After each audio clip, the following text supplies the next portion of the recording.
Apa bayangan kamu kalau dengar kata korupsi? Kasus miliaran atau triliunan rupiah? Gak cuma kasus besar, korupsi justru mulai dari yang kecil. Dari ngasih uang suap sampai nerima titipan di tempat kerja. Udah kayak benalu, korupsi mengakar dan nyerap gizi si pohon. Jadi, pohonnya susah tumbuh deh. Gak mau kan ini kejadian terus di Indonesia? Benalu harus cepet dibasmi. Celah korupsi harus ditutup, supaya gak makin subur. Buat mencegah, pertama, kita harus tahu dulu dong penyebab dan gimana cara cegahnya. Ini nih alasan kenapa ada survei penilaian integritas atau SPI.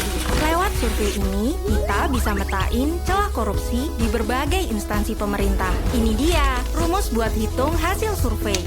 Tenang aja, kita nggak bakal bahas rumus ini kok. Kita pakai perumpamaan aja biar simple ya. Coba bayangin, untuk tahu cara nanganin benalu, kita nanya nih ke 3 tipe orang. Yang ngurusin kebun, yang nikmatin hasilnya, sama ahli benalu.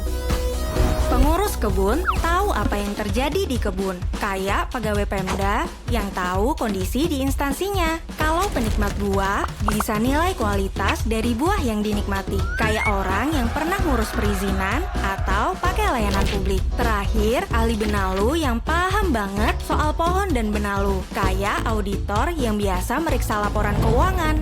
Kira-kira gini proses surveinya. KPK kerja bareng unit pengawas di instansi pemerintah untuk ngumpulin data responden. Terus, KPK pilih responden secara random dan anonim dari 3 kategori yang disebut tadi. Responden ini akan dikasih link untuk isi survei. Hasilnya, keluar deh rekomendasi KPK.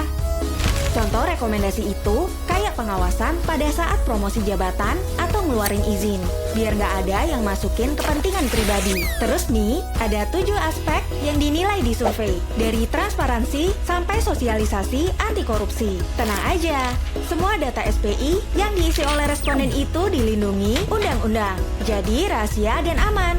Hasil survei ini nantinya buat tahu celah korupsi di tiap instansi pemerintah. Dengan nutupin celahnya, percaya deh, perlahan kita bisa kurangin korupsi sampai nggak bersisa. Dengan begini, kita bisa merawat Indonesia untuk tumbuh dengan baik.